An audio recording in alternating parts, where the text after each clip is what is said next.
আজকে আমরা সাইয়েদনা উমরে ফারুকের বায়োগ্রাফি সম্পর্কে জানব। উমরে ফারুক রাদিয়াল্লাহু তাআলা আনহু, the superhero of this উম্মাহ। এই উম্মার সুপার হিরো তিনি, ঠিক কিনা? ওনার মুখের আগে লাঠি চলতো বেশি। সুবহানাল্লাহ পড়বেন না?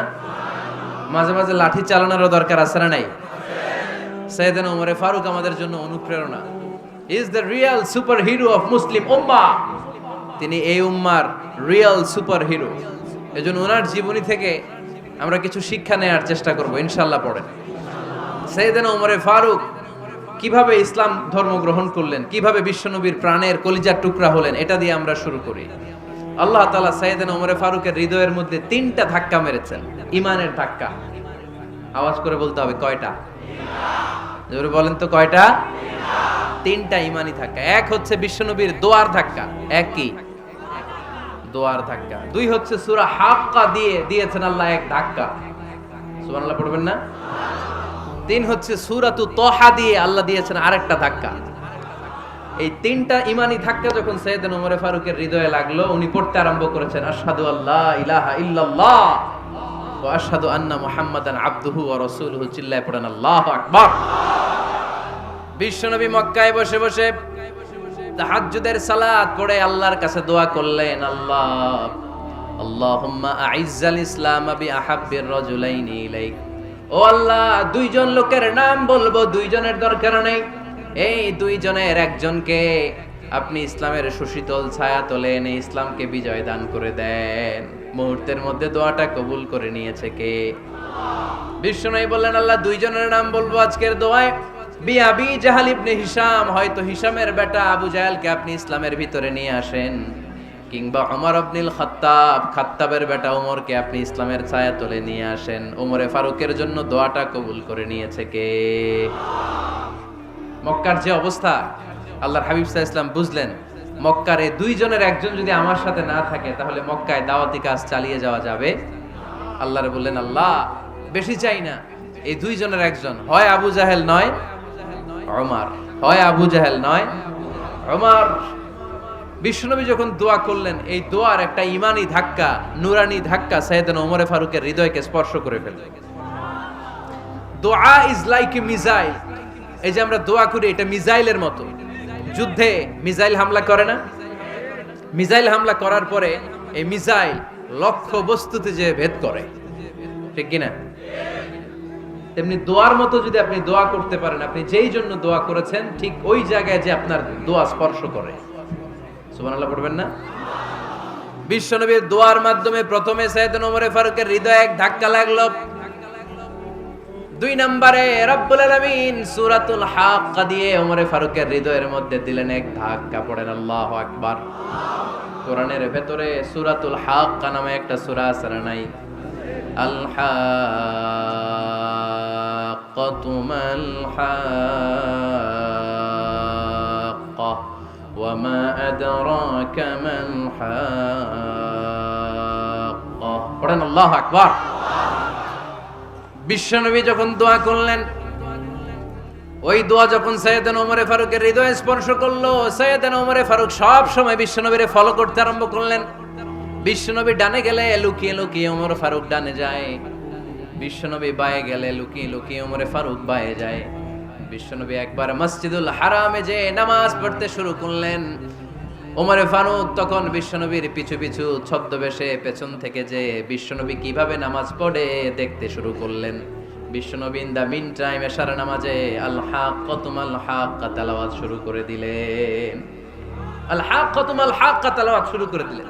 তেলাওয়াত করতে করতে বিশ্বনবী যখন তেলাওয়াত করতেছে, ওমরে ফারুক এরকম দুলতেছে আর মজা পাচ্ছে।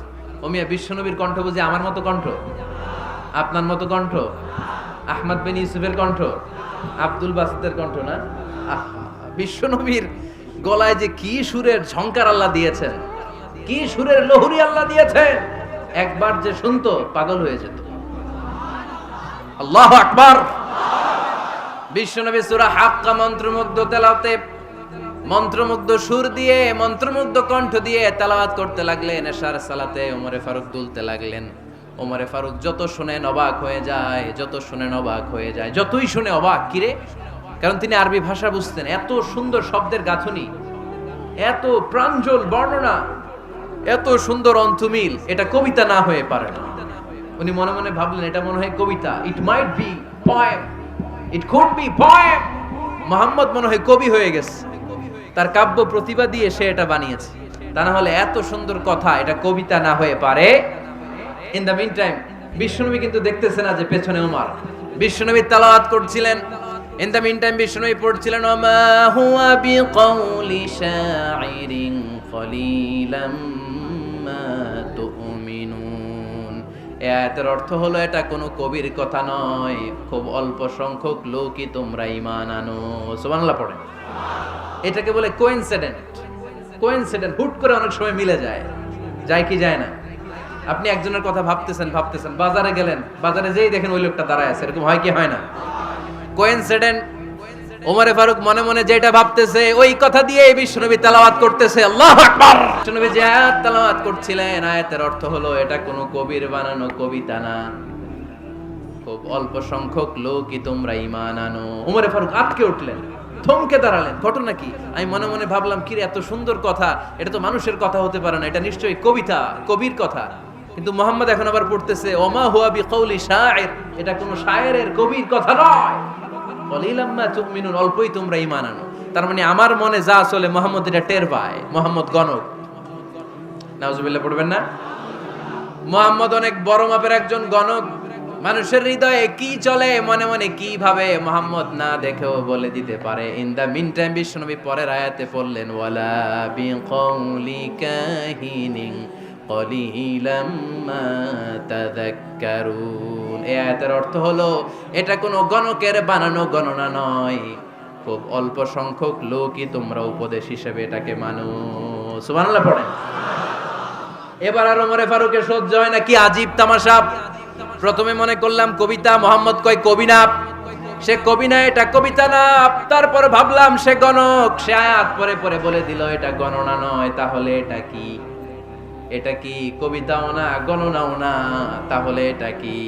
বিশ্বনবী তখন বললেন তানজিলুম মির রাব্বিল আলামিন। সুবহানাল্লাহ পড়েন।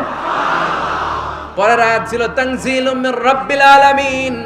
এটা দুনিয়ার কোনো কবির বানানো কবিতা না, এটা কোনো গণকের গণনা না, এটা কোনো সাহিত্যিকের বানানো সাহিত্য নয়, এটা মহাবিশ্বের পরিচালক রব্বুল আলামিনের কাছ থেকে পাঠানো কিতাব কোরআন। সূরা হাক্কার ধাক্কায় ওমরে ফারুক কাইত। প্রথমে ধাক্কাটা লাগলো যে দোয়া। বিশ্বনবী তাহাজ্জুদে কেঁদে দোয়া করলেন, আল্লাহ হয় আবু জাহেল রে দিবা নাইলে ওমর রে দিবা। ওই দোয়া ওমরে ফারুকের হৃদয়ে ছোঁয়া লেগেছে। এরপর হাক্কা, সূরাতুল হাক্কা দিয়ে দিলে এক ধাক্কা। এই ধাক্কা খেয়ে উথাল পাথাল হৃদয়ের মধ্যে, হায় রে এ কি বাণী, এ কেমন কথা, কে মুহাম্মদ? তারপরও শয়তানের ওয়াসওয়াসা আছে না নাই? আল্লাহ বলে যতই ওয়াসওয়াসা ওমরকে দেয়া হোক, আমি ওমরে ফারুককে মুসলিম উম্মতের সেনাপতি বানিয়ে ছাড়বো, আমি সেনাপতি বানাবো। এবার 3 নাম্বার ডোজ। ডাক্তারের কাছে গেলে প্রথমে দেখবেন সিম্পল ডোজ দেয়, নরমাল ওষুধ, এটাতে কাজ না হলে ডোজ বাড়ায়, একেবারে কাজ না হলে অ্যান্টিবায়োটিক মারে, আছে না নাই? আল্লাহ প্রথমে দোয়ার ছোঁয়া লাগালেন, তারপর সূরা হাক্কা দিয়ে ধাক্কা মারলেন, এরপরে রব্বুল আলামিন বলেন এবার 3 নাম্বার ডোজ সূরা তহা দিয়ে আমি তোমার হৃদয়টারে উজালা বানায় দেব রে ওমর। শয়তান ওদিক দিয়ে ওয়াসওয়াসা, খেলা দুই দিক থেকে চলতেছে। আল্লাহ তাআলা হেদায়েতের রাস্তায় টানছে, শয়তান জাহান্নামের দিকে টানছে। ঘোষণা দেয়া হলো মক্কায়, মুহাম্মদের মাথা কেটে এনে দিলে এত এত স্বর্ণ মুদ্রা দেয়া হবে। ওমরে ফারুক রাজি হয়ে গেলেন, নাঙ্গা তলোয়ার নিয়ে বিশ্বনবীর মাথা কাটার জন্য ছুটলেন। নাউজুবিল্লাহ পড়বেন না? বনু জাহরা গোত্রের এক লোক বলে, আইনা ইয়া ওমর, কই যাও? মুহাম্মদের মাথা কাটতে যাই। আরে মুহাম্মদের মাথা কাটতে যাও? তোমার বোন ফাতিমা বিনতে খাত্তাব আর তোমার বোন জামাই সাঈদ কদ সাবা, এরা তো ধর্ম ত্যাগ করে ফেলছে, এটা তো আমাদের ধর্ম ত্যাগ করে মুহাম্মদের ফলোয়ার হয়ে গেছে। আগে ওমর ঘর সামলাও, পরে মুহাম্মদের মাথা কাটতে যেও। ওমরে ফারুক অবাক হয়ে গেলেন, তলোয়ার নিয়ে বিশ্বনবীর দিকে না যেয়ে নিজের বাড়ির দিকে চলে গেলেন। বিশ্বনবীর আপন বোন ফাতিমা বিনতে খাত্তাব, বোন জামাই সাঈদ আর খাব্বাব রাদিয়াল্লাহু তাআলা আনহু, তিনজন মিলে সূরা তহা তেলাওয়াত করছিলেন। পড়েন সুবহানাল্লাহ। মক্কায় লুকিয়ে লুকিয়ে দাওয়াত হতো। খাব্বাব রাদিয়াল্লাহু তাআলা আনহু একটা চামড়ার ফলকের মধ্যে সূরা তহার কয়েকটা আয়াত এনে ওমরে ফারুকের বোন আর বোন জামাইকে শিক্ষা দিচ্ছে, ট্রেনিং দিচ্ছে। সুবহানাল্লাহ পড়েন। লুকিয়ে লুকিয়ে ওমরে ফারুক যখন ঘরে চলে আসলেন, এরা তটস্থ হয়ে গেল। সাইয়েদনা খাব্বাব বিছানার তলায় লুকিয়ে গেলেন। ওমরে ফারুক বললেন, দরজা খোলো। ফাতেমা বিনতে খাত্তাব দরজা খোলার পরে নির্মম ভাবে সাইয়েদনা ওমর রাদিয়াল্লাহু তাআলা আনহু বোনের গায়ে আঘাত শুরু করে দিল। বোন জামাইকে আহত করতে শুরু করলো আর বলতে শুরু করলো, তোরা পাগল হলি কেন? কি আছে ওই মুহাম্মাদের মধ্যে? কি জাদু নিয়ে এসেছে? সে যাই বলে লোকজন পাগল হয়ে যায়, সবাই তার উপর কালিমা পড়ে ঈমান এনে ফেলে। কি এমন জিনিস তোদের কাছে আছে যেটা দেখে মুহাম্মদকে তোরা ভালোবাসলি? কি আছে? কি পড়তেছিলি আমারে দেখা। ফাতেমা বলে, ইন্নাকা রিজসুন লা ইয়ামাসসুহু ইল্লাল মুতাহহারুন। ও আমার ভাই ওমর, তুমি নাপাক। তুমি কি? লা ইয়ামাসসুহু ইল্লাল মুতাহহারুন, পবিত্রতা অর্জন না করে এই কোরআন ধরা যায় না। সুবহানাল্লাহ পড়েন। ওমরে ফারুক গোসল করে আসলেন, কারণ ধাক্কা তো আগে কয়েকটা খাইছে। কথা বুঝেন নাই বোধহয়? প্রথমে দোয়ার ধাক্কা, পরে কোন সূরা দিয়ে ধাক্কা? হাক্কা দিয়ে ধাক্কা। 3 নম্বরে এখন আরেকটা ধাক্কা খাবে। গোসল করে আসলেন। ফাতেমা বিনতে খাত্তাব বললেন, গোসল যখন করে এসেছেন, এই নেন। ওমরে ফারুক এবার চামড়ার কাপড়ের মধ্যে সূরা তহার প্রথম আয়াতের দিকে নজর করলেন। নজর করেই কোরআনের প্রেমে পড়ে গেলেন। পড়েন সুবহানাল্লাহ।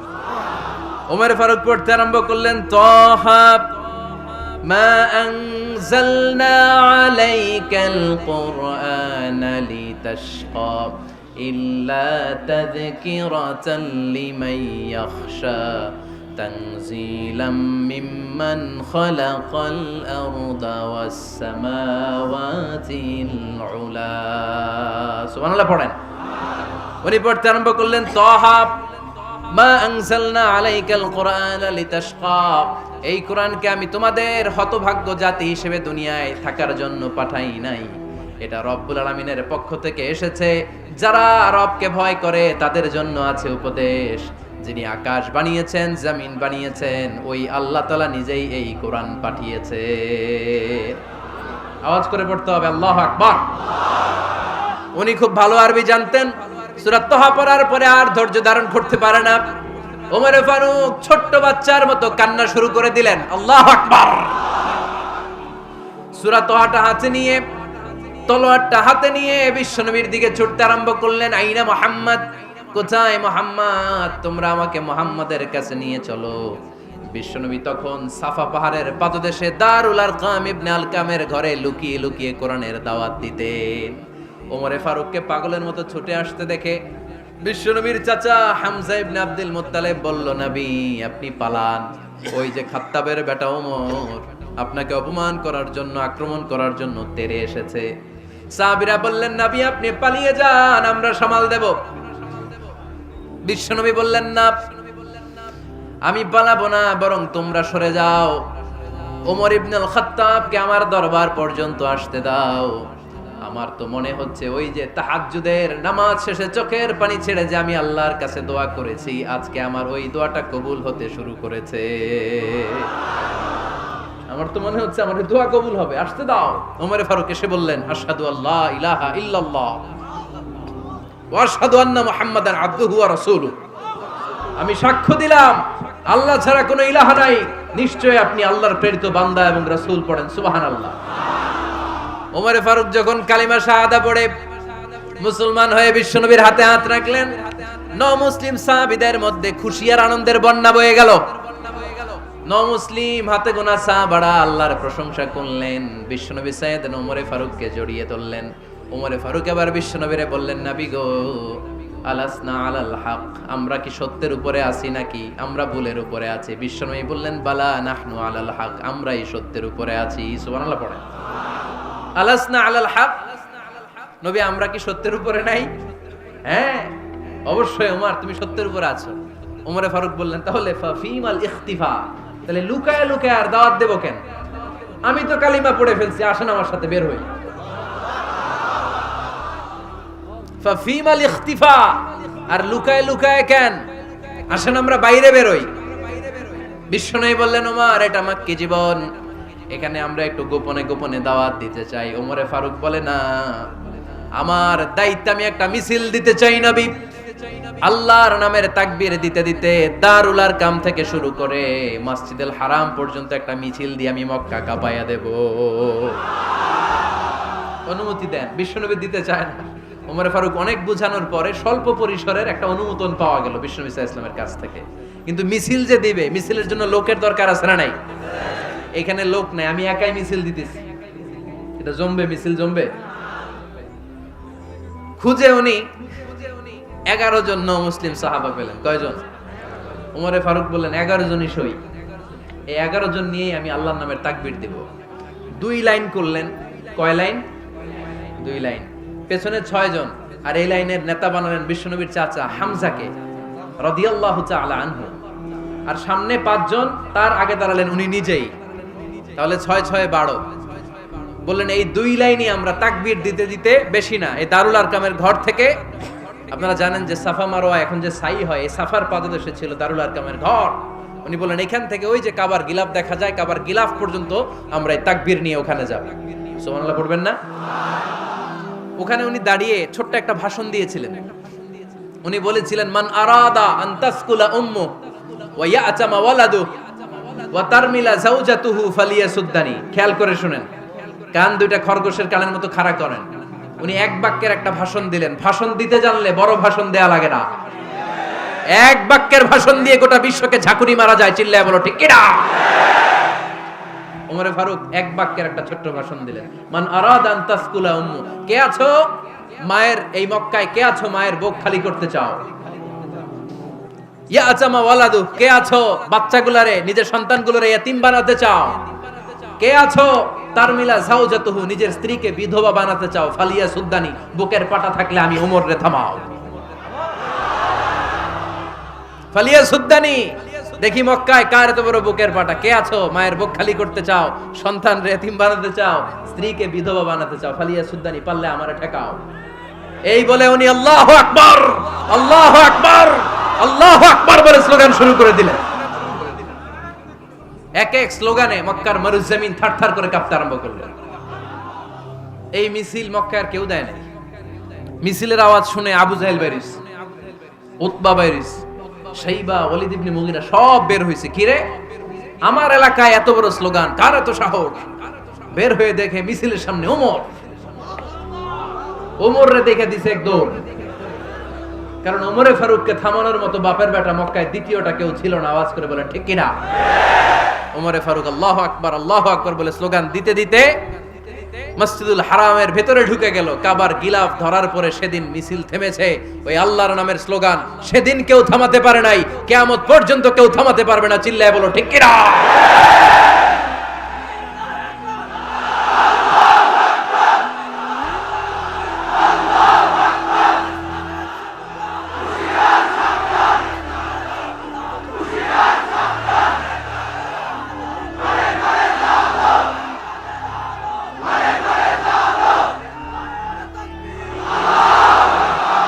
ওইরকম একটা ওমরের দরকার, আমাদের বেশি চাই না। জোরে বলেন ঠিক কিনা? দাও খোদা দাও আমায় আবার ওমর দারাজ দিল, দাও খোদা দাও আমায় আবার ওমর দারাজ দিল, দাও আলীর মতো বীর সেনানি, আলীর মতো বীর সেনানি জাগাতে নিখিল, দাও খোদা দাও আমায় আবার ওমর দারাজ দিল। সুবহানাল্লাহ পড়েন। একটা ওমর লাগবে। চিল্লায় বলেন কয়টা? ওই ওমরের অপেক্ষায় বাংলাদেশ সহ গোটা মুসলিম উম্মাহ। ঠিক কি না? একটা ওমরই যথেষ্ট। আমাদের সেন্ট্রাল লিডারশিপ নাই তো, আমাদেরকে এদিকে লাথি মারলে আমরা ওইদিকে যাই, ওদিক থেকে গুতা মারলে আমরা এদিকে যাই। আমাদের রিপ্রেজেন্টেটিভ, আমাদের প্রতিনিধিত্ব করার মতো কোনো কেন্দ্রীয় লিডারশিপ নেতৃবৃন্দ গোটা বিশ্বে নাই। ঠিক কি না? আমরা সেই ওমরে ফারুকের অপেক্ষায়, আমরা সেই ইমাম আল মাহদির অপেক্ষায়। এই ওমরে ফারুক আমাদের মডেল। ঠিক কি না? থার্ড ইন পজিশন, এই পুরা উম্মতের মধ্যে ওনার পজিশন নাম্বার 3। 1 নাম্বার পজিশন বিশ্বনবীর, কার? 2 নাম্বার পজিশন কার? আবু বকর। 3 নাম্বার পজিশন কার? ওমরে ফারুকের। বিশ্বনবী বলতেন লা নবিয়্যা বা'দি, লা নবিয়্যা বা'দি, আমার পরে কোনো নবী নাই। ওয়ালা রাসূলা, আমার পরে কোনো রাসূলও নাই। আমার নবীর পরে আর কোনো নবী আছে? আমার নবীর পরে আর কোনো রাসূল আছে? এই যে কাদিয়ানি যে একটা সম্প্রদায় আছে, এরা কি মুসলিম নাকি অমুসলিম? মুসলিম সম্প্রদায়ের সাথে এদের কোনো সম্পর্ক নাই। চিল্লায় বলেন ঠিক কি না? এরা যদি মুসলমান হতে চায়, আমার নবী দ্য লাস্ট মেসেঞ্জার বিশ্বনবীকে খাতামুন নবী হিসেবে সংবাদ সম্মেলন করে গোটা বিশ্বকে জানাই দিতে হবে, তারপরে তাদেরকে আমরা মুসলিম হিসেবে স্বীকৃতি দিব। চিল্লায় বলেন ঠিক কি না? তা না হলে তারা কোন ধর্মের এটাকে জানাই দিতে হবে। No inferiority complex, no identity crisis. Identity ক্রাইসিসে থাকা যাবে না। আপনারা কোন ধর্মের এটা জানাই দেন। আপনারা বিশ্বনবীরও শেষ নবী মানবেন না, আবার মুসলিম বলেও নিজেদেরকে ট্যাগ লাগাতে চাইবেন। সাধারণ মুসলমানরা এটা এই ধোঁকাবাজি মানে না। চিল্লায় বলেন ঠিক কি না? আমার নবীর পরে কোনো নবী নাই, আমার রাসূলের পরে কোনো রাসূল নাই। ঠিক কি না? আল্লাহর হাবিব বলতেন লাউ কানা বা'দি নাবিয়্যুন লাকানা উমর, তবে আমার পরে যদি নবী হওয়ার যোগ্যতা কারো থাকে, আমার ওমরের ওই যোগ্যতা আছে। সুবহানাল্লাহ পড়েন। প্রভু তুমি বলেছো রাসূল দেবে না, বলনি দেবে না ওমর, বলনি দেবে না হামজা তারি, খালিদ বিজয় সমর। প্রভু তুমি বলেছো রাসূল দেবে না, বলনি দেবে না ওমর, বলনি দেবে না হামজা তারি, খালিদ বিজয় সমর। প্রভু তুমি বলেছো রাসূল দেবে না। সুবহানাল্লাহ পড়েন। এজন্য আমরা একটা ওমর চাই। কয়টা? বেশি লাগবে? নেতার মতো নেতা কয়টা লাগে? জোরে বলেন কয়টা? Enough, that's enough. ওমরে ফারুক আওয়ার সুপার হিরো। ওনার সাথে বিশ্বনবী সাল্লাল্লাহু আলাইহি ওয়াসাল্লামের মুসাহারার সম্পর্ক ছিল। ওমরে ফারুক যে বিশ্বনবীর শ্বশুর, এটা অনেকে জানেই না। ওমরে ফারুক রাদিয়াল্লাহু তাআলা আনহু বিশ্বনবীর শ্বশুর ছিলেন। এটা আজকে নতুন শুনছেন। কে কে হাত তোলেন? দেখছেন হুজুর? সঠিক বলছি না আমি? অনেকে আমরা জানি না। মাশাআল্লাহ, জানতে লজ্জা নাই, শিখতে লজ্জা নাই। লজ্জা হচ্ছে অজ্ঞতায় আর মূর্খতায়। ঠিক কি না? আমরা শিখতে রাজি আছি। যে কথা বলে আমরা তার ছাত্র। আমার আগে হুজুর কথা বলতেছিলেন, আমরা ছিলাম ছাত্র। এখন আমি কথা বলতেছি, এখন আমরা সবাই হয়ে গেছি ছাত্র। ঠিক কি না? যিনি বলেন তিনি শিক্ষক, বাকিরা আমরা ছাত্র। ঠিক কি না? 4 খলিফার 2 খলিফা, ইসলামের 4 খলিফার 2 খলিফা বিশ্বনবীর মেয়ের জামাই, আর বাকি 2 খলিফা বিশ্বনবীর শ্বশুর। সুবহানাল্লাহ পড়েন। সাইয়েদনা আলী রাদিয়াল্লাহু তাআলা আনহু, সাইয়েদনা উসমান যুন-নূরাইন বিশ্বনবীর মেয়ের জামাই।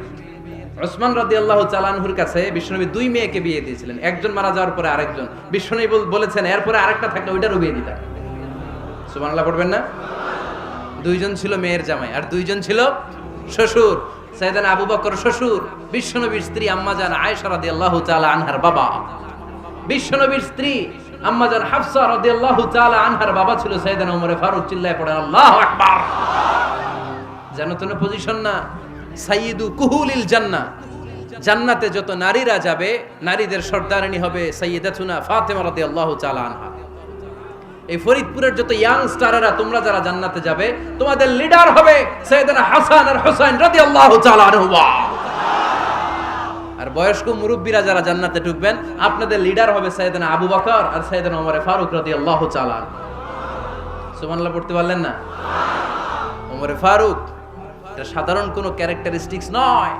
ওনাকে আল্লাহ তাআলা নলেজও দিয়েছেন, আবার দিনদারিও দিয়েছেন।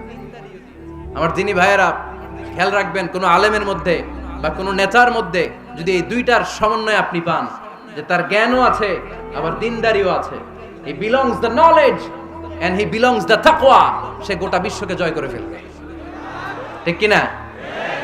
যার মধ্যে জ্ঞান আছে, যার মধ্যে তাকওয়া আছে, তারে কেউ থামায় রাখতে পারে?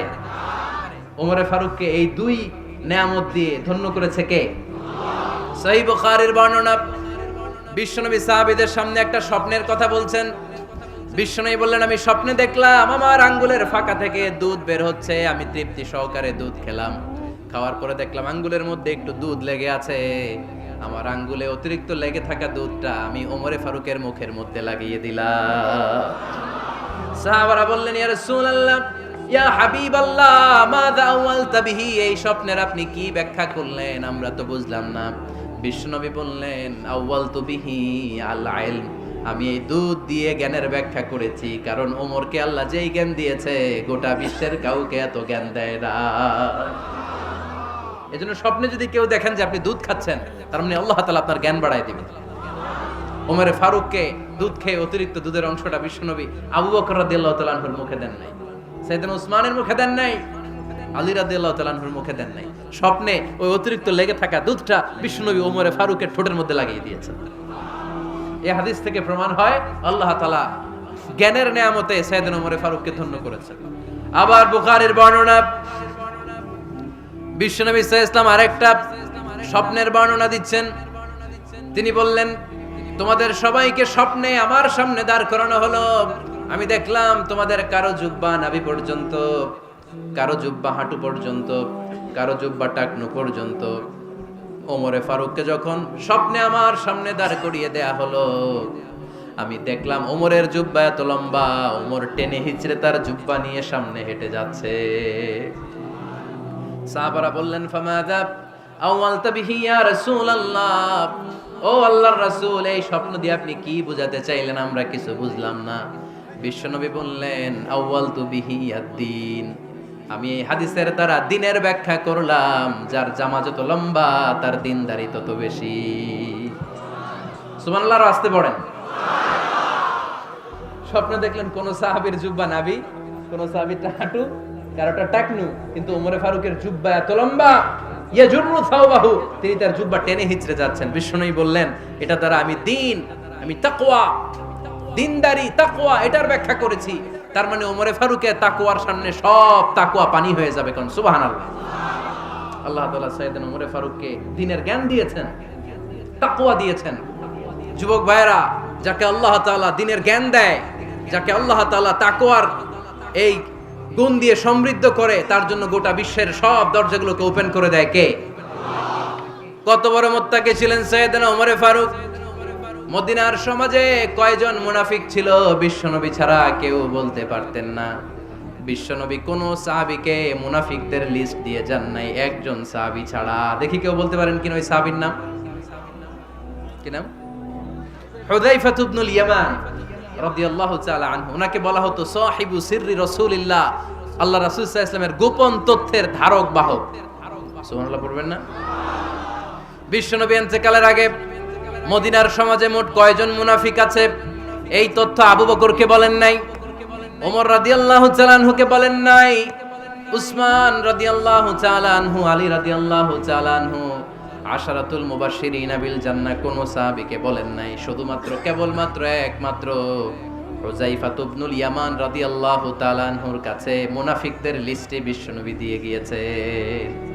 সুবহানাল্লাহ পড়েন। মদিনায় কারা কারা মুনাফিক কেউ জানতো না হুযায়ফা ছাড়া। কে ছাড়া? নামটা আজকে মুখস্থ করেন, যাতে অন্য কোনো ওয়াজে কেউ জিজ্ঞেস করলে বলতে পারেন। মুনাফিকদের লিস্ট যে সাহাবীর কাছে বিশ্বনবী দিয়ে গিয়েছিলেন, সাহাবীর নাম কি? নাম? নামটা কেমন লাগে? ভাল লাগে? অনেকে আমারে জিজ্ঞেস করে, হুজুর আমার ছেলে হবে আগামী মাসে, একটা নাম দেন। নাম দিয়ে দিলাম হুযায়ফা। যাদের হবে ছেলে, এলাকায় যাদের নেক্সট কয়েক মাসে ছেলে হবে, খালি হুযায়ফা চলবে। কি চলবে? ভাল লাগে? নামটা ভাল লাগে? রাইখেন, অনেক সুন্দর নাম। উনি জানতেন মুনাফিক কারা। দেখেন ওমরে ফারুকের তাকওয়ার লেভেলটা কত হাই। ওমরে ফারুক একদিন হুযায়ফা রাদিয়াল্লাহু তাআলা আনহুর কাছে গেলেন, যে বললেন, হুযায়ফা, বিশ্বনবী ইন্তেকালের আগে মুনাফিকদের নামের লিস্টটা কারো কাছে দেয় নাই, আমার জানা নাই, সাইয়েদনা আবু বকরের জানা নাই, কোন সাহাবীর জানা নাই, তুমি ছাড়া। আমি তোমার কাছে জানতে চাই, আমি ওমরের নামটা ওই মুনাফিকদের খাতায় আছে কিনা আমার একটু বলো। আমার ওমরের নামটা ওই মুনাফিকদের লিস্টিতে একটু আছে কিনা, নামটা একটু বলো। যদি থাকে আমি ভালো হয়ে যাব, আমি নেফাকি দূর করে পাক্কা মুমিন হতে চাই। আমার নাম যদি মুনাফিকের লিস্টে থাকে আমি তো শেষ। হুযায়ফা চোখের পানি ছেড়ে দিয়ে বলে, আমিরুল মুমিনিন, কেমন প্রশ্ন করলেন আপনি? আপনি বিশ্বনবীর শ্বশুর, এই উম্মতে আপনার পজিশন 3 নাম্বার। আপনারে মুনাফিকরা ভয় পায়, শয়তান আপনারে ভয় পায়। আপনি জান্নাতে সব বয়স্ক লোকদেরকে নিয়ে জান্নাতের মধ্যে আগে আগে ঢুকবেন, কেমন করে মুনাফিকদের কাতারে আপনার নাম থাকতে পারে? ওমর সুবহানাল্লাহ পড়ে। কি বিনয়ী, কি তাকওয়া! হুযায়ফাকে যে ধরতেন, হুযায়ফা একটু বলো না আমার নামটা মুনাফিকদের লিস্টিতে আছে কিনা। ওমরে ফারুকের যদি এই টেনশন থাকে যে আমি মুনাফিক হয়ে গেলাম কিনা, আমাদের এই টেনশন থাকার দরকার আছে না নাই? হ্যাঁ, যেন সব সময় আল্লাহর কাছে দোয়া করতে হবে, আল্লাহ তুমি নেফাকি থেকে আমাদেরকে বাঁচাও। আরো জোরে পড়েন আমিন। ওমরে ফারুক রাদিয়াল্লাহু তাআলা আনহু আমাদের সুপার হিরো, আমাদের সবাই বলেন আমাদের। উনি কত বড় সুপার হিরো শুনেন। উনি জুমার খুতবা দিচ্ছেন। কি দিচ্ছেন? মসজিদে নববীতে খুতবার মাঝখানে হঠাৎ বললেন, ইয়া সারিয়াতাল জাবাল, ইয়া সারিয়াত ইবনে জানিমিল জাবাল। এই কথা বলেই আবার খুতবা দিতে শুরু করলেন। ওনার এই ইয়া সারিয়াত ইবনে জানিমিল জাবালের সাথে আগের কথারও কোনো মিল নাই, পরের কথারও কোনো মিল নাই। জুমার নামাজের পর মুসল্লি সাহাবারা ধরলেন, বললেন, ইয়া আমিরাল মুমিনিন। খুতবার মাঝখানে হঠাৎ করে ইয়া সারিয়াত ইবনে জালিমিল জাবাল বলে আপনি চিৎকার করলেন কেন? আপনার এই বাক্যের সাথে আপনার খুতবার আগের বাক্যের কোনো মিল নাই, আপনার খুতবার পরের বাক্যেরও কোনো মিল নাই। এই কথা আপনি কারে বললেন, কারে উদ্দেশ্য করে বললেন? এই কথার তাৎপর্য কি আমাদেরকে বুঝিয়ে বলেন। ওমরে ফারুক বললেন, আমি যখন খুতবা দিচ্ছি আমি দেখতে পেলাম ওই যে কয়েক মাস আগে আমি আমার মুসলিম সেনাবাহিনী পারস্যে আক্রমণের জন্য পাঠিয়েছি, বর্তমান ইরানের ওই বিশাল এলাকাতে পারস্যে আমি আমার ব্যাটালিয়ন পাঠিয়েছি। আমি হঠাৎ করে দেখতে পেলাম আমার মুসলিম বাহিনীর সেনাপতি যুদ্ধের এক পর্যায়ে তার ডানে আছে উপত্যকা, বায়ে আছে পাহাড়, সে পাহাড়ি রাস্তা ছেড়ে দিয়ে উপত্যকার দিকে যেতে শুরু করেছে। আমি দেখতে পেলাম আমার মুসলিম বাহিনী যদি উপত্যকার দিকে ছুটে বেড়ায়, কাফির মুশরিকরা আমার মুসলিম বাহিনীকে কচুকাটা করে ফেলবে। তাই আমি এখান থেকে তাদেরকে কমান্ড দিয়ে বলেছি, ইয়া সারিয়াতাল জাবাল, উপত্যকার দিকে নয় পাহাড়ের দিকে যাও, তাহলেই তোমাদের বিজয় নিশ্চিত হয়ে যাবে। উপত্যকার দিকে যেও না, ইলাল জাবাল, ইলা সারিয়াতিল জাবাল, পাহাড়ের দিকে ছোট। সাহাবারা অবাক, ঘটনা কি? উনি বসে আছেন মদিনায় মসজিদে নববীর মিম্বারে দাঁড়িয়ে, উনি যদি ইয়া সারিয়াতাল জাবাল বলে, এটা কি ইরানে যাবে নাকি? ও মিয়া, তখনকার সময়ে বর্তমানের মতো মোবাইল ছিল নাকি, ইন্টারনেট ছিল নাকি, কিছু ছিল? খালি মুখে আমি যদি বলি ইয়া সারিয়াতাল জাবাল, এটা ইরানে যাবে, ইন্ডিয়া যাবে, ঢাকাই তো যাবে না, ফরিদপুর শহরেই তো বসবে না, ঠিক কিনা? কিন্তু এটা আমিরুল মুমিনিন, বিশ্বাসী সাহাবারা বিশ্বাস করে নিল। কিছু মুনাফিক ছিল, এরা কয় না জামেলাস, এটা তো সম্ভব না। এক কাজ করি, এই সেনাপতি যখন বিজয়ী বেশে মদিনায় ফিরে আসবে আর আমরা ধরবো। এরা দিন গুনতে লাগলো, এই সেনাপতি মুসলিম বাহিনী নিয়ে পারস্য জয় করে কবে ফিরে আসবে। এই মুনাফিকের দলগুলো কখনো সেনাবাহিনীকে অভ্যর্থনা জানাতে যেত না, কিন্তু এইবার সবার আগে মদিনার উপকণ্ঠে যে সেনাপতিদেরকে অভ্যর্থনা জানানোর জন্য ফুল নিয়ে রেডি, ফুল নিয়ে দাঁড়ায়। সেনাপতি ঢুকার সাথে সাথে ধরছে, এই সেনাপতি কোত্থেকে আসছে? কয় পারস্য জয় করে আসছি। কয় এমন এমন দিন, জুমার দিন দুপুর বেলা যুদ্ধের মাঝখানে আমিরুল মুমিনিনের কণ্ঠের কোন কথাবার্তা শুনছো নাকি? সেনাপতি অবাক, কয় তোমরা জানলা কেমনে? শুনছি তো। সুবহানাল্লাহ পড়বেন না? আমরা যুদ্ধে একটা ভয়ঙ্কর অবস্থার মধ্যে ছিলাম, পেছন থেকে শত্রু আমাদেরকে আক্রমণ করতে শুরু করে দিল। ডানে যাব না বায়ে যাব, সামনে যাব নাকি পেছনে যাব, রাস্তা খুঁজে পাচ্ছি না। ডান দিকে ছিল আমাদের উপত্যকার রাস্তা, বাঁ দিকে ছিল পাহাড়ি পথ। আমরা সোজা পথ হবে মনে করে উপত্যকার দিকে ছুটতে আরম্ভ করলাম। হঠাৎ করে আমিরুল মুমিনিনের কণ্ঠ বজ্র কণ্ঠে আমার কানের মধ্যে ভেসে আসলো। আমার মনে হলো আমিরুল মুমিনিন কেমন যেন আমাকে কমান্ড দিচ্ছেন আর বলছেন, ইয়া সারিয়াতাল জাবাল, ডান দিকে উপত্যকার পথে নয়, তাড়াতাড়ি পাহাড়ের দিকে সৈন্যবাহিনী নিয়ে উঠে যা। পাহাড়ের দিকে, ডানে না। This is wrong track and this is the right track. ওই দিন যদি ওমরে ফারুকের ওই গাইডলাইন, আমিরুল মুমিনিনের কমান্ড যদি আমি না শুনতাম, আজকে বিজয়ের বেশে ফিরতেও পারতাম না, আমাদের চেহারাও তোমরা দেখতে পেতে না। ওমরে ফারুকের ওই কমান্ড, ওই গাইডলাইন অদৃশ্য থেকে শোনার কারণে ওই পারস্যের মধ্যে আমাদেরকে সেই যুদ্ধে বিজয় দান করেছে কে? দিস ইজ ওমরে ফারুক, দিস ইজ ওমরে ফারুক। বিশ্বনবী বলছেন, ওমর মা লাকিয়াকা শাইতানু সালিকান ফাজ্জান ইল্লা সালাকা ফাজ্জান গায়রা ফাজ্জিক। ওমর, শয়তান ইবলিস যদি তোমার কোনো রাস্তা দিয়ে হাঁটতে দেখে, শয়তান ওই রাস্তা রেখে দিয়ে অন্য রাস্তা দিয়ে হাঁটে। সুবহানাল্লাহ। বাড়িতে যায় বললেন, কে বলতেছে? বিশ্বনবী। কার ব্যাপারে? ওমরে ফারুকের ব্যাপারে। শয়তান যদি দেখে যে ওমরে ফারুক এই রাস্তা দিয়ে হাঁটতেছে, শয়তান ওই রাস্তা রেখে দিয়ে অন্য রাস্তা দিয়ে হাঁটে। সুবহানাল্লাহ পড়েন। রাত্রিবেলা আমরা আমাদের বাচ্চা ছেলে মেয়েদেরকে যখন খাওয়াই, বাচ্চারা খেতে চায় না, এরকম হয় আপনাদের ফরিদপুর এলাকায়? হ্যাঁ, এই এলাকায় হয় নাকি? খেতে চায় না বাচ্চারা, এই চকলেট দেখায়া, এই মিনা কার্টুন দেখায়া, এইটা সেইটা, এগুলো সেগুলো বলে, গল্প টল্প বলে ভুলায়া খাওয়ানো লাগে, তাই না? তারপরও খায় না। আমারও ছোট মেয়ে আছে, খেতে চায় না, এইটা সেইটা এমনি সেমনি খাওয়ানো লাগে। তো শেষে না পেরে মা বাবা বলতে বাধ্য হয়, ওই যে ভূত আসতেছে, ভূত, তাড়াতাড়ি তাড়াতাড়ি খাও, নাহলে যে ভূত ধরবে তোমারে। ওই যে বাঘ আসতেছে, বাঘ, তাড়াতাড়ি খাইলে নাহলে বাঘে কামড়াবে। বলি না আমরা? আপনারা কি বলেন? ভূত। আর কি বলেন? হ্যাঁ হ্যাঁ, আচ্ছা, এক এক জায়গায় এক একটা আমরা বলি, ভূত আসবে, বাঘ খাবে, ভাল্লুক খাবে, তাড়াতাড়ি খাও। মদিনাতে যখন ওমরে ফারুক আমিরুল মুমিনিন, মদিনার মায়েরাও বাচ্চাদেরকে খাওয়াতে পারতো না, ছোট্ট মেয়েদেরকে খাওয়াতে পারতো না, খাওয়া নিয়ে যন্ত্রণা করতো। বাচ্চারা যখন মদিনায় খেতে চাইতো না রাত্রি বেলায়, মদিনার মায়েরা বলতো, তাড়াতাড়ি খাও, হা হুয়া ইয়াতি উমর, হা হুয়া ইয়াতি উমর, তাড়াতাড়ি খা, নাইলে ওই যে ওমর আসতেছে, Omar. This is our superhero Sayyidna Omar Farooq রাদিয়াল্লাহু তাআলা। শুধু শয়তানি ভয় পেত না, মুনাফিকরাও ভয় পেত, জমের মতো ভয়। শুধু তাই না, আমাদের আম্মাজান বিষ্ণু ইসা ইসলামের স্ত্রীরাও ওমর ফারুককে ভয় পেতেন। সুবহানাল্লাহ কইবেন না? মাঝে মাঝে বিষ্ণু ইসা ইসলামের সাথে আম্মাজান আয়েশার ঝগড়া হতো, হতো না? আপনাদের ফ্যামিলিতে ঝগড়া হয়? হয় না? হয় না? কার কার দেখি? ওরে আল্লাহ, অনেক আল্লাহর ওলি আছে তো এই জায়গায়। ঝগড়া হয় না? কি কথা কয়, ঝগড়া হয় না বলে? বিশ্বনবীর ফ্যামিলিতে ঝগড়া হয়, আপনার ফ্যামিলিতে হয় না? মিষ্টি ঝগড়া। আর ও বিয়েই করে নাই।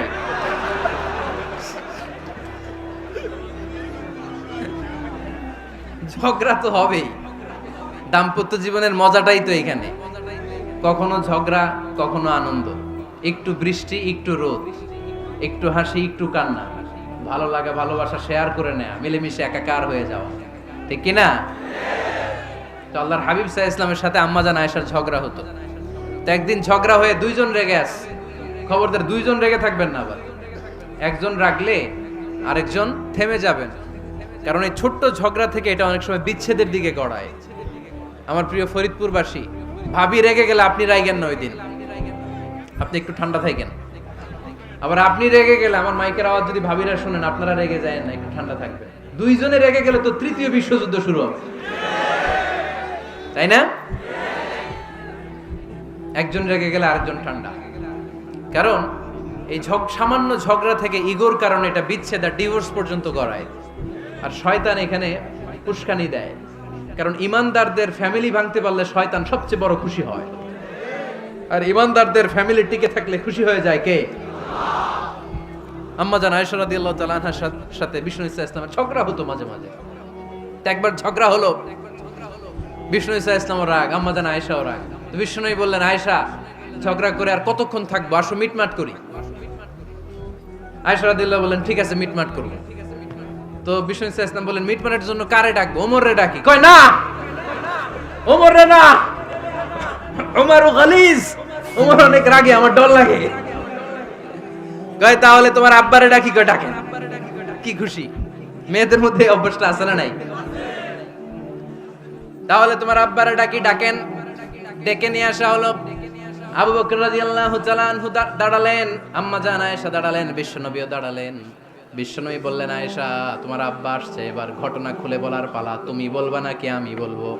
আম্মা জান আয়েশা বললেন, আপনি বলেন, তবে ওয়ালা তাকুল ইল্লা হাক্কান, যেটা ঘটছে ওইটাই বললেন, মিথ্যা কথা কইেন না।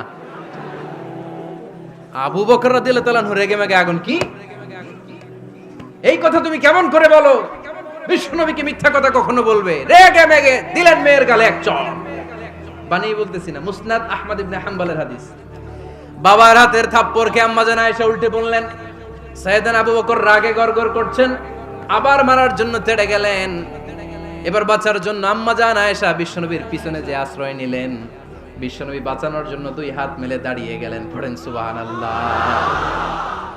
বিশ্বনবী যখন দুই হাত মেলে দাঁড়িয়ে গেলেন, সাইয়েদনা আবু বকর রাদিয়াল্লাহু আনহু থেমে গেলেন।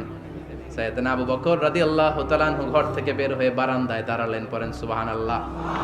এবার বিশ্বনবী আম্মা জান আয়েশার কাছে যেয়ে বলেন, ইয়া আয়েশা কাইফা রাআইতিনি আনকাসতুকি মিনার রাজুল, দেখছো কেমনে বাঁচাইলাম? আমি না থাকলে ভর্তা বানাই ফেলতো আজকে। আমি বাঁচাইছি তোমারে, আমি আমার লগে ঝগড়া করো তুমি। লজ্জায় পড়ে আম্মা জান আয়েশা খিলখিল করে হেসে দিলেন, বিশ্বনবীও হেসে দিলেন। দুইজনের হাসির মধুর আওয়াজ শুনে সাইয়েদনা আবু বকর বাইরে থেকে অবাক, কিরে এতক্ষণ না ঝড় তুফান, এখন দেখি হাসি। সালাম দিয়ে অনুমতি নিয়ে ভিতরে ঢুকলেন। ঢুকে দেখেন আম্মা জান আয়েশাও হাসে, বিশ্বনবীও হাসে। এই হাসি দেখে আবু বকর রাদিয়াল্লাহু আনহু হেসে দিলেন। আরশের উপর থেকে খুশি হয়ে গেলেন কে? এবার সাইয়েদনা আবু বকর রাদিয়াল্লাহু তাআলা আনহু বললেন, ইয়া রাসূলুল্লাহ আশরিকানি ফি সিলমিকুমা কামা আশরাকতুমানি ফি হারবিকুমা। ও নবী, যুদ্ধ লাগলে, দুইজন যুদ্ধ লাগলে মীমাংসার জন্য যেমনি আমারে ডাকেন, এরকম হাসি আর আনন্দের মুহূর্তেও আমারে একটু ডাইকেন। আশরিকানি ফি সিলমিকুমা কামা আশরাকতুমানি ফি হারবিকুমা। নবী, আপনাদের মধ্যে ঝগড়া লাগলে সন্ধি করার জন্য আমারে যেমনি ডাকেন, আপনাদের হাসি খুশি আনন্দ খুনসুটি এই মজাদার মুহূর্তগুলোতে আমারে বঞ্চিত রাখেন না, আমার একটু ডাইকেন। সুবহানাল্লাহ পড়েন। এই মুসনাদ আহমদ ইবনে হাম্বলের হাদিস শোনার উদ্দেশ্য হচ্ছে, বিশ্বনবী প্রথমে ওমর ফারুকের নাম বলেছিলেন। সাইয়েদনা আয়েশা বলে, না আমি ডরাই। হাইবাত, দিস ইজ কল্ড হাইবাত ওমর। একবার বিশ্বনবীর সব বিবিরা ধরলেন, ও নবী আমাদেরকে এটা দেন, ওইটা দেন, ঘরে এটা নাই, ওইটা নাই, ওইটা নাই। বিশ্বনবীকে, আমার কাছে কিছু নাই, যদি এমনি আমার বউ হয়ে থাকতে চাও থাকো, তাহলে যা, তা না হলে যা লাগবে কিনে দেব, সাথে সাথে তালাকও দিয়ে দিব। কিছু দিতে পারবো না, আমার নাই তো, সামর্থ্য নাই। কিন্তু বিবিরাও ছাড়া না, এটা দেন ওইটা দেন। বিশ্বনবী রহমতের নবী, বিবিদেরকে বুঝাতেও পারেন না। বিবিরা আবদার করতেছে, নবী এটা লাগবে, ওইটা লাগবে। ইন দ্য মিন টাইম বিশ্বনবী একজনের সালাম শুনতে পেলেন। কে যেন দরজায় দাঁড়িয়ে বলতেছে, আসসালামু আলাইকুম। বিশ্বনবী দরজার দিকে তাকালেন, তাকিয়ে বললেন, ওয়া আলাইকুমুস সালাম। আর বুঝতে পারলেন এটা আমার ওমরের সালাম। সালাম দেওয়ার পরে বিবিদের দিকে তাকায় দেখে একজন বিবিও নাই, সব অন্দরমহলের ভিতরে দৌড়। সুবহানাল্লাহ পড়তে পারলেন না? This is our super hero Omar. এরকম ওমর একটা লাগবে, চিল্লায় বলেন কয়টা? একটা ওমর গোটা বিশ্বকে সোজা করে দিবে। একটা ওমর সবল আর দুর্বলের সব পার্থক্য দূর করে দিবে। মাজলুমের উপর জালিমের অত্যাচারের অবসান ঘটায় দিবে। গোটা বিশ্বটাকে সাম্য, মৈত্রী, ভালোবাসার ইনসাফ দিয়ে পরিপূর্ণ করে দিবে। সেই ওমরের অপেক্ষায় আমরা। নিজের ছেলেকে 80টা বেত মেরেছেন। কয়টা? 80টা বেত মেরেছে। এই ব্যাপারে অনেকগুলো বর্ণনা পাওয়া যায়। সবচেয়ে সহিহ বর্ণনা হচ্ছে মুয়াত্তা ইমাম মালিকের বর্ণনা। ওমর ফারুক রাদিয়াল্লাহু তাআলা আনহুর ছেলে আব্দুর রহমান মারুফুন বিআবি শাহমা ছিলেন মিশরে। ওখানে নাবিজ খেয়েছিলেন। নাবিজ হচ্ছে আরব দেশের লোকেরা দুধের মধ্যে শক্ত খুরমা রাত্রেবেলা ঢেলে দিত। ঢেলে দিলে সারা রাত ওই খুরমার রসটা দুধের সাথে মিশে দুধটা লাল হয়ে যেত। এটারে সকালবেলা খেত, খুব সুস্বাদু। এটাকে বলে নাবিজ। কিন্তু এটা রাতে ভিজাইলে সকালেই খাইতে হয়, রেখে দিলে আবার একটু সমস্যা হয়। এটা অনেকটা তারির মতো হয়ে যায়, মাতলামি চলে আসে। তো ওমরে ফারুকের ছেলে নাবিজ খেয়েছেন, মদ খাননি, নাবিজ। কিন্তু নাবিজ খাওয়াতে সাকরান চলে এসেছে। সাকরান চলে আসাতে এটা যখন প্রমাণিত হয়েছে, আমর ইবনে আস রাদিয়াল্লাহু তাআলা আনহু নাকি 80 বেত মেরেছেন মিশরে। কয় বেত? নিয়ম হচ্ছে সবার সামনে, কিন্তু সবার সামনে না মেরে একটু গোপনে মেরেছে। এই তথ্য যখন ওমরে ফারুকের কাছে এসেছে, উনি বললেন না, মারতে হবে সবার সামনে, আলাদা মাল্লা কেন? ও মদিনায় ফিরে আসলে আমি আবার 80টা মারব। মদিনায় ফিরে আসার পরে সাইয়েদনা ওমরে ফারুক ওই আগের 80টারে আর ধরেন নাই, নিজ হাতে আবার 80টা বেত মেরেছেন। এই বেত মারার 1 মাস পরে এই আবু শাহমা ইন্তেকাল করেছে। অনেক ঐতিহাসিক বলে এই বেতের আঘাতে মরেছে, কেউ কেউ বলেছে নিজের রোগের কারণে মরেছে। কিন্তু দিস ইজ দ্য ইনসাফ সিস্টেম অফ উমর। নিজের ছেলে বলে ছেড়ে দেয় নাই। এখন নিজের ছেলে হইলে 7 খুন মাফ, না তার ছেলে হইলে 10 খুন মাফ, এলাকার মোড়লের ছেলে হইলে 10 খুন মাফ। নো পার্শিয়ালিটি ইন ইসলাম। ইসলামে পার্শিয়ালিটি নাই। আপনি নেতার ছেলে হন, আপনি বিজনেস ম্যাগনেটের ছেলে হন, আপনি যেই হন না কেন, ইসলামের দৃষ্টিতে সবাই সমান। চিল্লায় বলেন ঠিক কিনা? বানু মখজুমিয়া গোত্রের এক নারী চুরিতে ধরা পড়ল। সাহাবারা বললেন, নবী মদিনার সবচেয়ে ভেরি প্রেস্টিজিয়াস এন্ড ডিগনিফাইড ফ্যামিলির মেয়ে, আপনি হাত কাটেন না, কারণ ইসলামের নিয়ম চুরি করলে কি কেটে দাও। বিশ্বনবী বললেন, বলো কি? হাত না কাটার জন্য তোমরা আমাকে রেকমেন্ড করছো? এটা আল্লাহর আইন, পৃথিবীর কেউ রেকমেন্ড করলো শোনার ক্ষমতা আমার নাই, কারণ আইনটা দিয়েছে কে? লাউ কানাত ফাতিমাতু বিনতি মুহাম্মাদিন সারাকাত লাকাতা মুহাম্মাদুন ইয়াদাহা। আরে বনু মাকসুমিয়া মেয়ে তো দূরের কথা, আমার কলিজার টুকরা ফাতেমাও যদি আজ চুরিতে ধরা পড়তো, তার হাত কেটে দিতে আমি 1 মিনিটও দেরি করতাম না। দিস ইজ ইসলাম। এই হচ্ছে ওমরে ফারুকের মানাকিব। এরকম ওমরে ফারুক কয়টা লাগবে? আওয়াজ করে বলতে হবে, কয়টা লাগবে? একটা লাগবে। এই সাইয়েদনা ওমরে ফারুক মদিনার প্রথম চিফ জাস্টিস ছিলেন। সর্বপ্রথম উনার পরামর্শে সাইয়েদনা আবু বকর রাদিয়াল্লাহু তাআলা আনহু কোরআনকে সংকলন করেছেন। আমরা এই যে কোরআন পড়ি 30 পারা, এমদাদিয়া লাইব্রেরির 114টা সূরা, কত সুন্দর সন্নিবেশ করা হয়েছে, এখানে সাজানো হয়েছে। আল্লাহর হাবিব সাল্লাল্লাহু আলাইহি ওয়াসাল্লামের সময় কি এরকম কোরআন ছিল নাকি? ছিল না। খেজুর পাতার মধ্যে, গাছের বাকলের মধ্যে, ওটের বড় হাড্ডির মধ্যে আর পাথরের মধ্যে খোদাই করা কোরআন ছিল। সাইয়েদনা আবু বকরের সময় রাদিয়াল্লাহু তাআলা আনহুর সময় যুদ্ধ হলো, 70 জন হাফেজ সাহাবী ইন্তেকাল করলেন। সাইয়েদনা আবু বকর রাদিয়াল্লাহু তাআলা আনহুকে ডেকে ওমরে ফারুক বললেন, ও আবু বকর, এইভাবে হাফেজে কোরআন সাহাবীরা যদি দুনিয়া থেকে বিদায় হয়ে যায়, আল্লাহর কোরআনও তো বিদায় হয়ে যাবে। আমার পরামর্শ হলো আপনি সব বয়োজ্যেষ্ঠ সাহাবীদেরকে একসাথে করে কোরআনের সব কাগজগুলোকে একসাথে করে একটা নির্ধারিত কপির মধ্যে কোরআনকে সংকলন করে ফেলে। সাইয়েদনা আবু বকর বললেন, যেটা আমার নবী করেন এটা আমি কেমনে করি? কিন্তু ওমরে ফারুক নাছোড়বান্দা বলে না, এটা করলে কোনো খারাপ হবে না, ভালোই হবে। মুসলিম উম্মার জন্য এক জায়গায় কোরআন সন্নিবেশিত থাকবে, আপনি করেন। সাইয়েদনা আবু বকর রাজি হয় না, ওমরে ফারুকও ছাড়ে না। ওমরে ফারুক বলতে বলতে বলতে বলতে এমন ভাবে সাইয়েদনা আবু বকর রাদিয়াল্লাহু তাআলা আনহুকে ধরলেন, সব শেষে সাইয়েদনা আবু বকর ওমরে ফারুকের কথায় কোরআন সংকলনে রাজি হয়ে গেলেন। পড়েন সুবহানাল্লাহ। উনি বললেন, ওমর যখন আমাকে বারবার বুঝাতে লাগলো, আল্লাহ তাআলা আমার হৃদয়টা ওমরের কথা শোনার জন্য খুলে দিলেন। আল্লাহ তাআলা কেমন যেন আমাকে ইলহাম করলেন, আবু বকর করো, এই কাজের মধ্য দিয়ে আমি আমার কোরআনকে গোটা বিশ্বে জীবিত রেখে দেব। This is Umar. এই যে আমরা হিজরি সনের যে আমরা গণনা করি, এই হিজরি সনের প্রবর্তক হচ্ছে সাইয়েদনা ওমরে ফারুক। সুবহানাল্লাহ নাই? আপনাদের মনোযোগ আছে না গেছে? কই ঘুমায় গেলেন মনে হয়? তাকবীর দেন তো একজন আওয়াজ করে।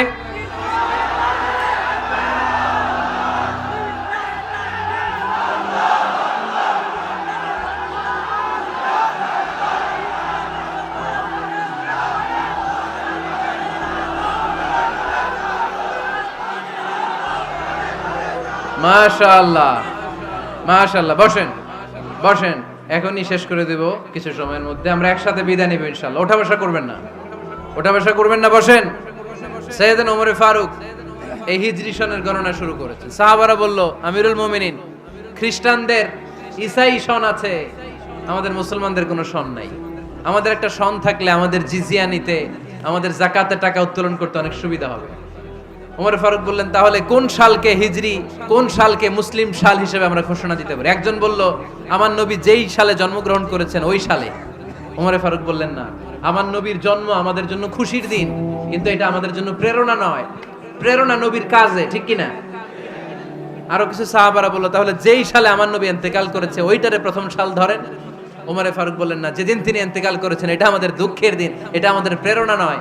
আমাদের প্রেরণা হচ্ছে বিশ্বনবীর ত্যাগ, তিতিক্ষা আর কাজের মধ্য দিয়ে। জোরে কোন ঠিক কিনা? ওমরে ফারুক বললেন, যেদিন বিশ্বনবী ইসলাম রক্ষায় নিজের মাতৃভূমি ছেড়ে মক্কা থেকে মদিনায় গিয়েছেন, ওই দিনটাকে হিজরি প্রথম দিন ধরে আমরা হিজরি সাল গণনা করে শুরু করে দিব। ওইটাই হচ্ছে হিজরি সন। সেখান থেকে হিজরি সনের প্রবর্তন করেছেন সাইয়েদনা ওমর ফারুক রাদিয়াল্লাহু তাআলা আনহু।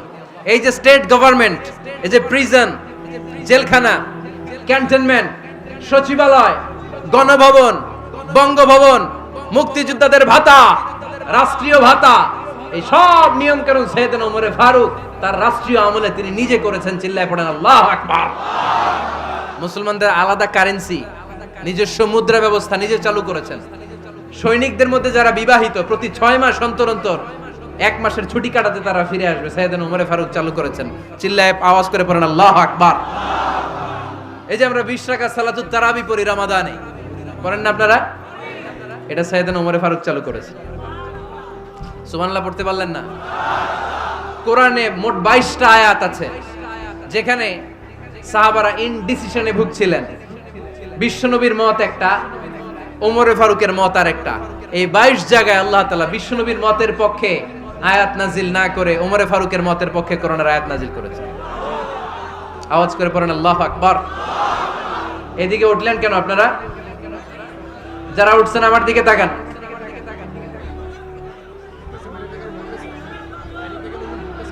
কিছু ভিতরে ঢুকতেছে, কিছু বাইরে দিছে না?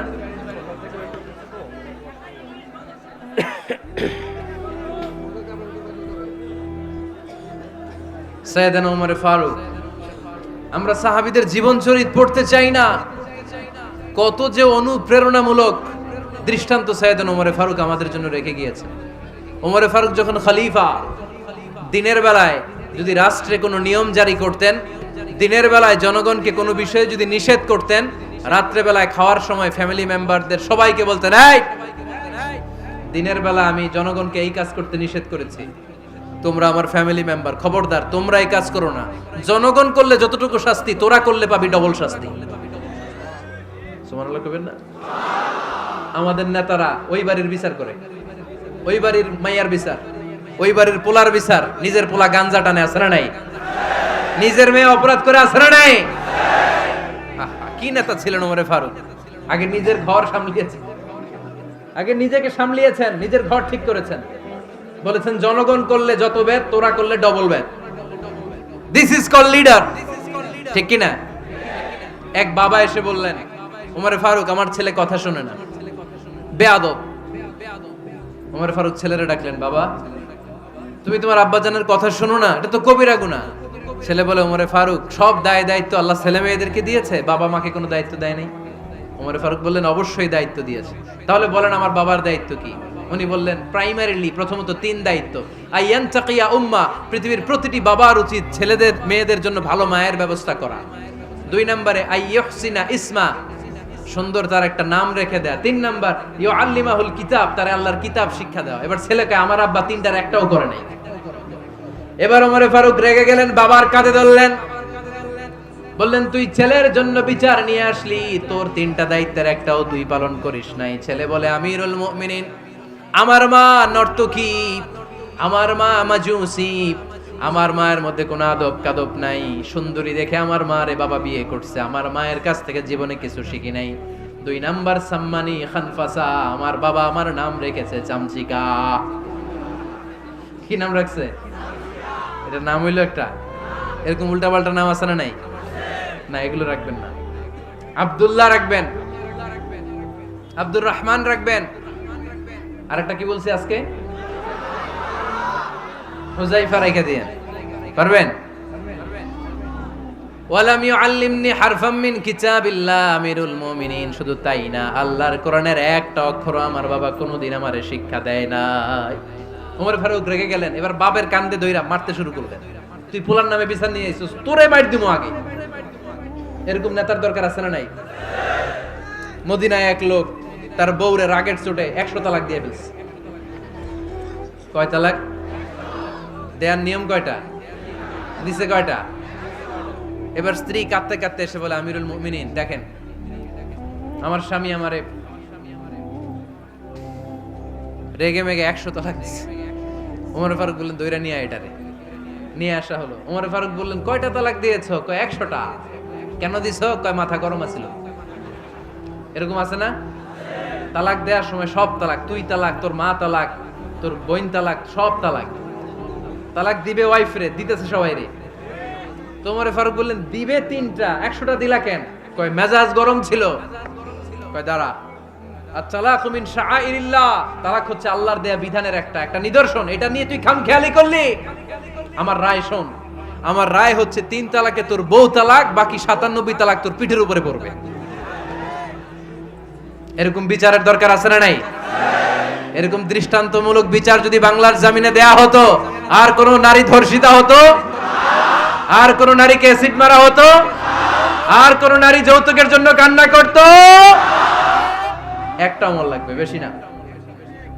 কয়টা লাগবে? তিনি গভর্নর সিস্টেম চালু করেছিলেন। Governor system, Islamic state. Bahrain, ইয়ামান, মিসর, কুফা, বসরা, মক্কা, মদিনা, এই 7 জায়গায় 7 জন গভর্নর পাঠিয়েছেন। তাদের থেকে তথ্য নিতেন। এই গভর্নর সিস্টেম উনি বানিয়েছেন। সাইয়েদনা আমর ইবনে আল-আস রাদিয়াল্লাহু তাআলা আনহুকে পাঠিয়েছেন মিশরে। মিশরে একটা দৌড় প্রতিযোগিতা হতো। ওই দৌড় প্রতিযোগিতায় আমর ইবনে আল-আস রাদিয়াল্লাহু তাআলা আনহুর ছেলে অংশগ্রহণ করেছে। কিন্তু এক মিশরি ওই দৌড় প্রতিযোগিতায় চ্যাম্পিয়ন হয়ে গেছে। রানার্স আপ হয়েছে আমর ইবনে আল-আসের ছেলে। এবার মিশরি ফার্স্ট আর গভর্নরের ছেলে সেকেন্ড। রাগের চোটে আমর ইবনে আল-আসের ছেলে ওই মিশরির মাথার মধ্যে কয়েকটা বাড়ি মেরেছে। মিশরি বলে, আমার মারলা কেন? তুমি খেলাই পারো না, আমারে মারলা কেন? কয়, আনা ইবনুল আকরামিন, আমি গভর্নরের পোলা, আমি যা বলবো এটাই হবে, আমার উপরে কথা নাই। মিশরি ওইখানে আর ঝগড়া বাঁধায় নাই। মনে দুঃখ নিয়ে মদিনায় চলে আসলেন। এসে বললেন, আমিরুল মুমিনিন, আপনি আমর ইবনুল আস রাদিয়াল্লাহু তাআলা আনহুকে মিশরের গভর্নর বানিয়ে পাঠিয়েছেন। একটা প্রতিযোগিতায় আমি চ্যাম্পিয়ন হয়েছি, ওনার ছেলে হয়েছে রানার আপ। কেন সে চ্যাম্পিয়ন হতে পারে নাই? এই কারণে আমার মাথায় লাঠি দিয়ে 3টা বাড়ি মেরে। বিচারটা দিছে কার দরবারে? কথা বুঝেন নাই বোধহয়? ওমর ফারুকের দরবার। ওমর ফারুক বললেন, তাই আগামী বছরের অমুক তারিখ আমি সব গভর্নরদেরকে ডেকে হিসাব নেই, তো ওই দিন তুই থাকবি, পারবি না? মিশরে বলে, পারবো মানে অবশ্যই পারবো।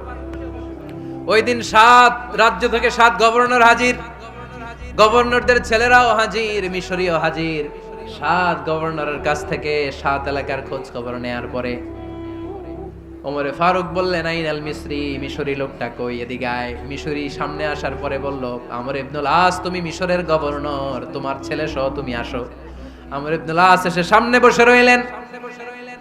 এবার বললেন, ও আমর ইবনুল আসের ছেলে, তুমি নাকি ইবনুল আকরামিন গভর্নরের ছেলে, তুমি যা বলবা মিশরে নাকি তাই হবে, তোমার নাকি অনেক দাপট।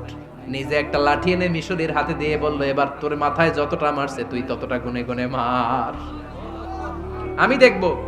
আমর ইবনুল আস দেখবে, আমর ইবনুল আসের ছেলেরে তুই এখানে মার।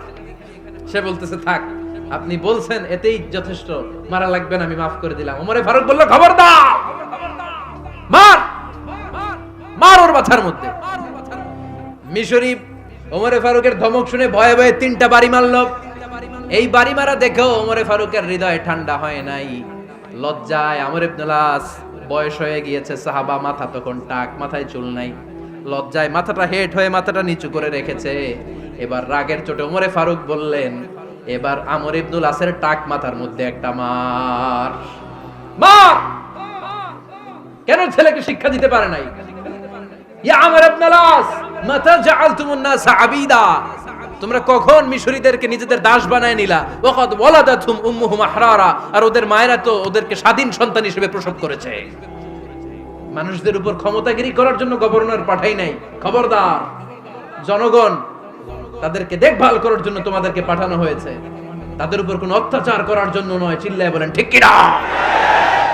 এরকম নেতা কয়টা লাগবে? কয়টা? ওই নেতার নাম কি? ওমর। হা হুয়া ইয়াতি ওমর।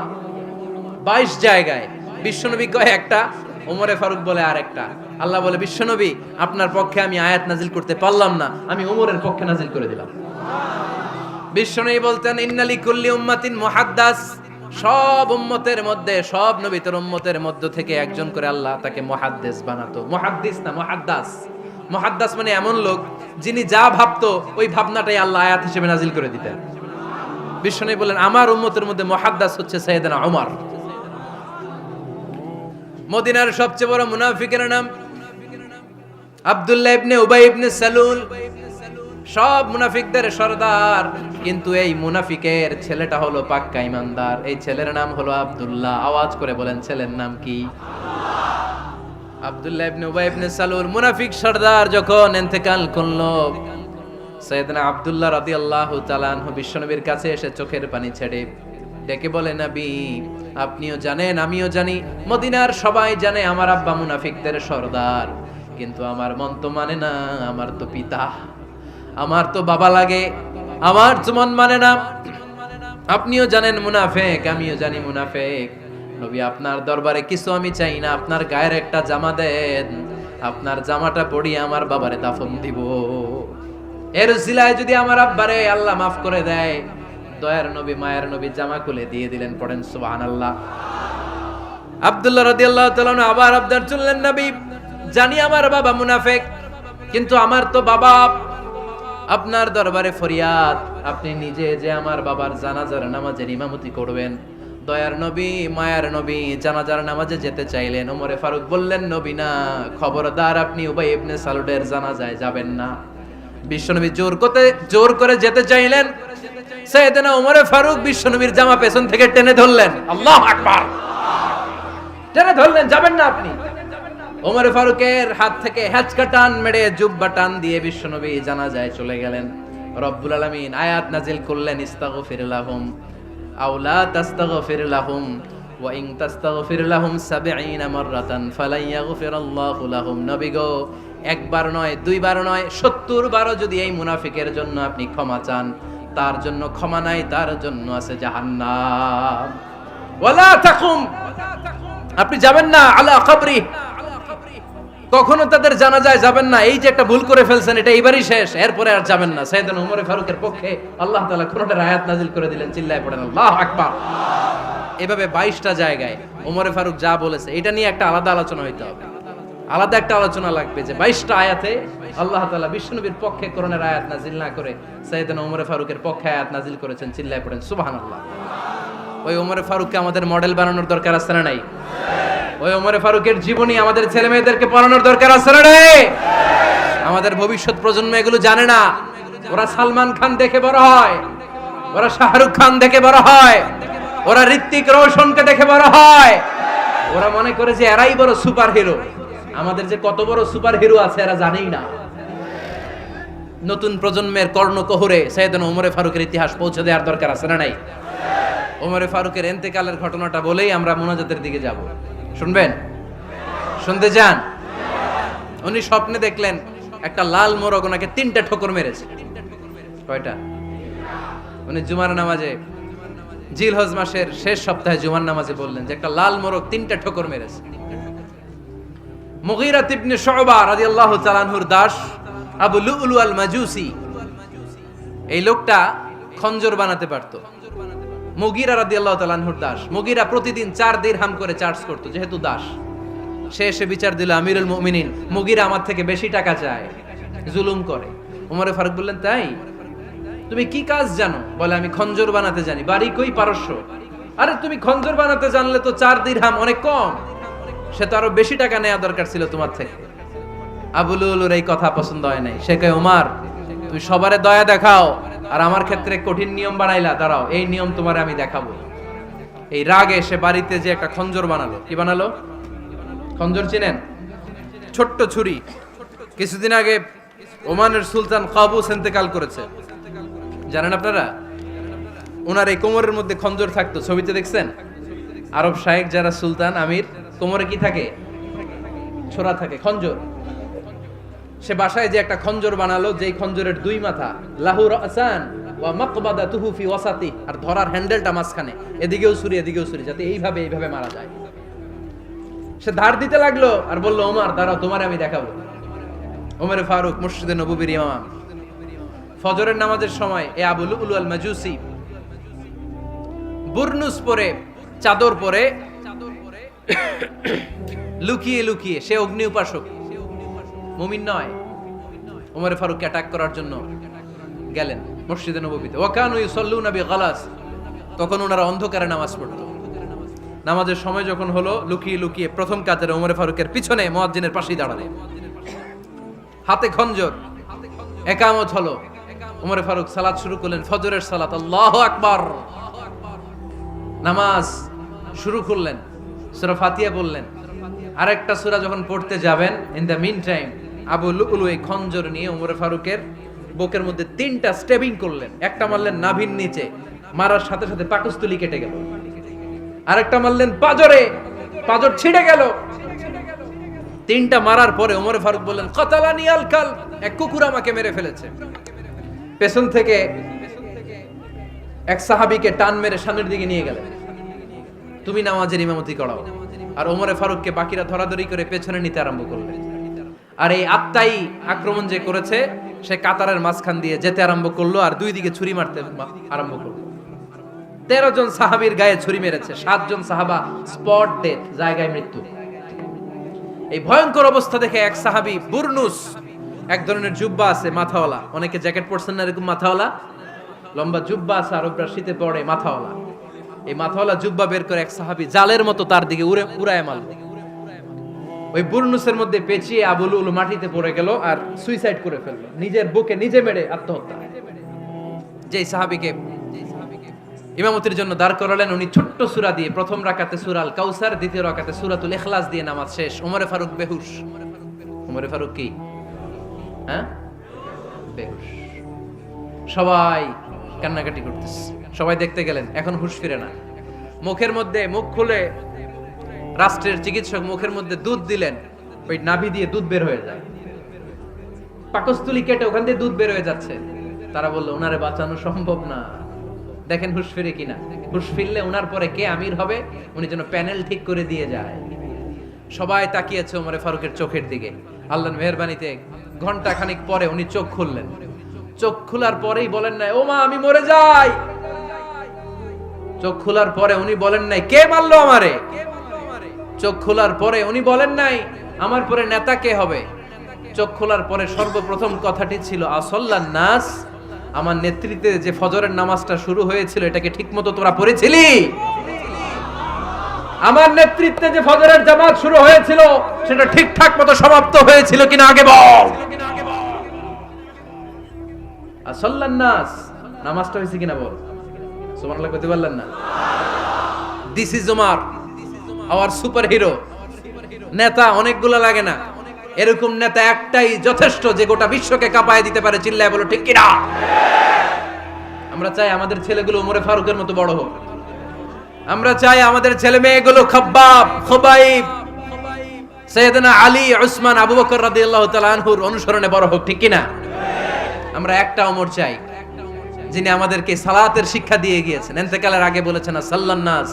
এজন্য আমরা যেন নামাজ কখনো নষ্ট না করি। আল্লাহর জমিনে দিন বাস্তবায়ন আসাদ্দুহুম ফি আমরিল্লাহি ওমর রাদিয়াল্লাহু তাআলা আনহুর মতো এত কঠোর কেউ ছিলেন না। তাই দিন বাস্তবায়নে আমরা যেন কাউরে ছাড় না দেই।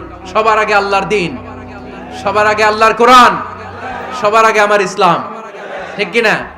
চাইলেই কেউ এদেশ থেকে ইসলামরে মিটাই দিতে পারবে না। যে দেশে আল্লাহু আকবার ধ্বনির সাথে সাথে সূর্য উঠে যায়, আল্লাহু আকবার ধ্বনির সাথে সাথে সূর্য ডুবে যায়, সে দেশে আর কিছু থাকবে না থাক, আমার ইসলাম থাকবেই। আর কিছু থাকবে না থাক, আমার কোরআন থাকবেই। সে ইসলামের সাথে থাকতে রাজি আছেন তো? কোরআনের সাথে থাকতে রাজি আছেন তো?